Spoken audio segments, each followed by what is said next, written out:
Hi everyone.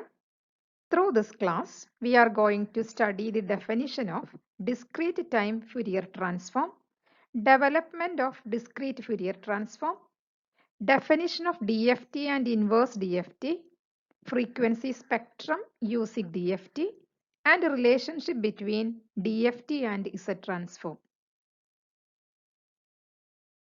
Fourier transform of discrete time signal is called discrete time Fourier transform or DTFT. Sometimes it is represented as Ft.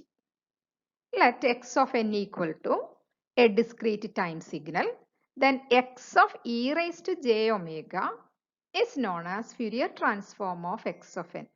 So Fourier transform of finite energy discrete time signal x of n is defined as x of e raised to j omega equal to f of x of n equal to sigma n equal to minus infinity to plus infinity x of n e raised to minus j omega n, where this f is an operator that represents the Fourier transform. The Fourier transform of a signal is said to exist if it can be expressed in a valid functional form. Since the computation of Fourier transform involves summing of infinite number of terms, the Fourier transform exists only for the signals that are absolutely summable.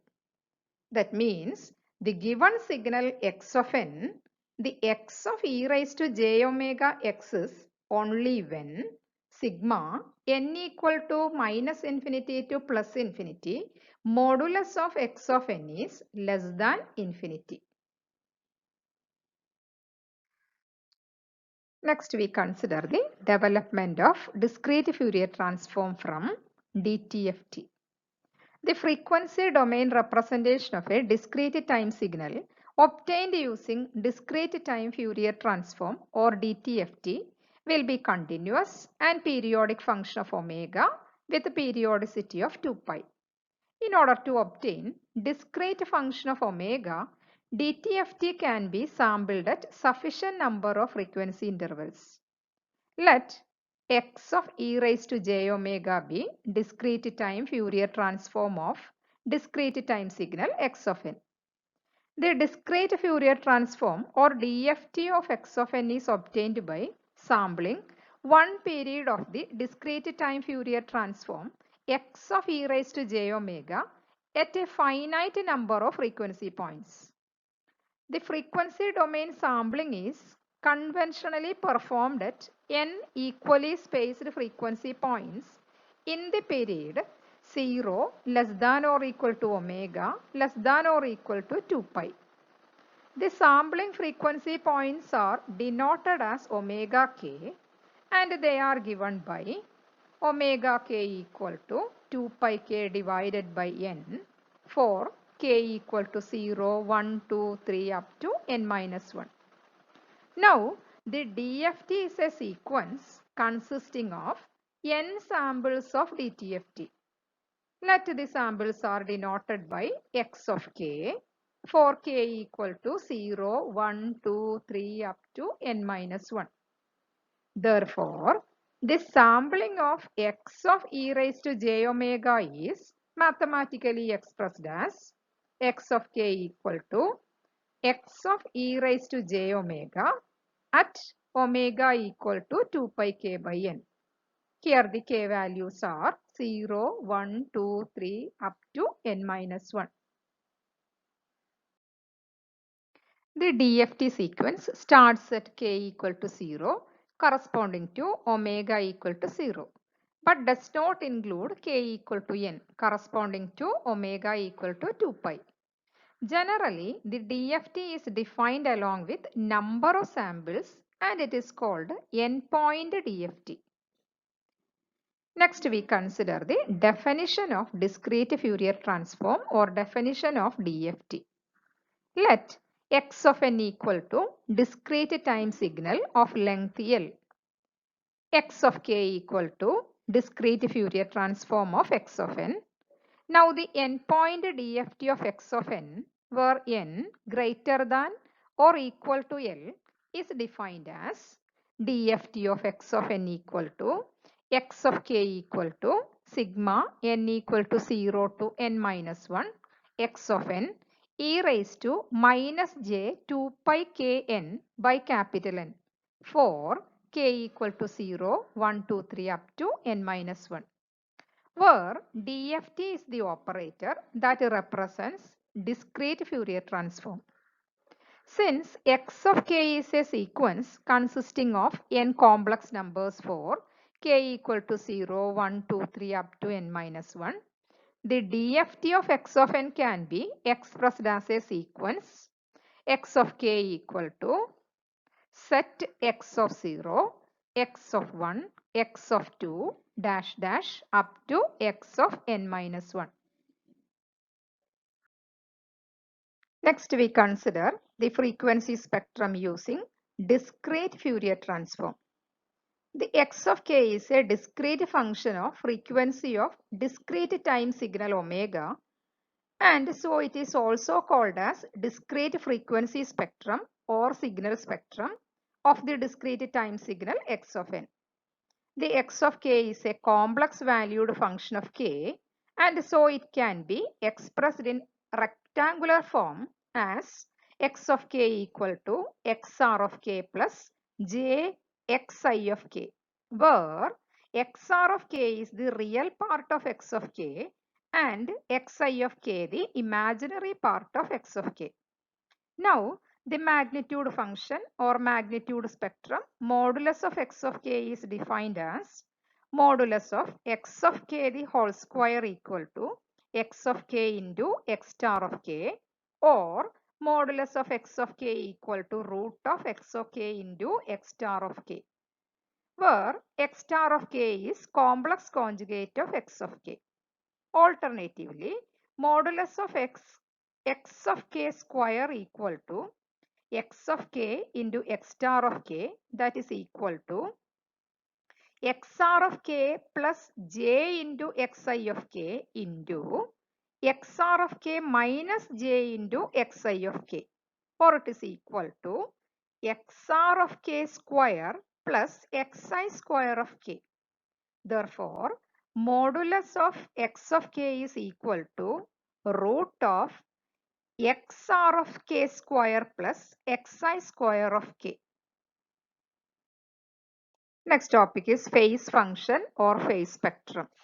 Angle x of k is defined as tan inverse xi of k by xr of k. Since x of k is a sequence consisting of n complex numbers for k equal to 0, 1, 2, 3 up to n minus 1, the magnitude and phase spectrum of x of k can be expressed as a sequence.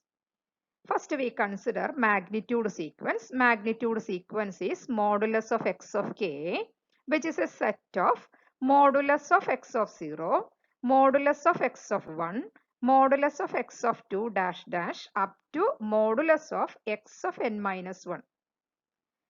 Phase sequence is angle x of k is set of angle x of 0, angle x of 1, angle x of 2 dash dash up to angle x of n minus 1. The magnitude and phase sequence can be sketched graphically as a function of k. The plot of samples of magnitude sequence versus k is called magnitude spectrum, and the plot of samples of phase sequence versus k is called phase spectrum. In general, these plots are called frequency spectrum. Now, we are going to study the definition of inverse discrete Fourier transform. Let x of n is a discrete time signal. Then x of k is n-point DFT of x of n. The inverse DFT of sequence x of k of length n is defined as x of n equal to 1 by n sigma k equal to 0 to n minus 1 x of k e raised to j 2 pi k n by capital N for n equal to 0, 1, 2, 3 up to n minus 1. Symbolically, the inverse discrete Fourier transform of x of n can be expressed as DFT raised to minus 1 of x of k. Therefore, we can write the definition of inverse discrete Fourier transform as DFT inverse of x of k equal to x of n equal to 1 by n sigma k equal to 0 to n minus 1 x of k e raised to j 2 pi k n by n for small n values 0, 1, 2, 3 up to n minus 1. Here, DFT raised to minus 1 is the operator that represents inverse DFT. We also refer x of n and x of k as DFT pair, and this relation is expressed as x of n. When we take the DFT, we get x of k. When we take the inverse discrete Fourier transform of x of k, then we get x of n. So symbolically, we can represent it as shown here. Next topic is relation between DFT and Z transform.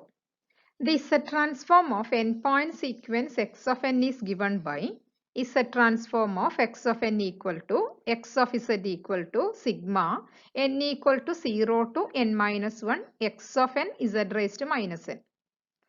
Now, let us evaluate x of z at n equally spaced points on the unit circle, that is at z equal to e raised to j 2 pi k by n. Therefore, x of z at z equal to e raised to j 2 pi k by n is equal to sigma n equal to 0 to n minus 1 x of n z raised to minus n at z equal to e raised to j 2 pi k by n. That is equal to sigma n equal to 0 to n minus 1 x of n e raised to j 2 pi k by n whole raised to minus n, that is e raised to minus j 2 pi k n by n. By the definition of n-point DFT, we know that x of k is equal to sigma n equal to 0 to n minus 1 x of n e raised to minus j 2 pi k n by n. Therefore, our x of k is now equal to x of z at z equal to e raised to j 2 pi k by n. Here, note that since modulus of e raised to j 2 pi k by n equal to 1, angle e raised to j 2 pi k by n equal to 2 pi k by n. The term z equal to e raised to j 2 pi k by n for k equal to 0, 1, 2, 3 up to n minus 1 represents n equally spaced points on unit circle in z plane. So we can conclude that the n-point DFT of a finite duration sequence can be obtained from the Z transform of the sequence by evaluating the Z transform of the sequence at n equally spaced points around the unit circle. Since the evaluation is performed on unit circle, the ROC of x of z should include the unit circle.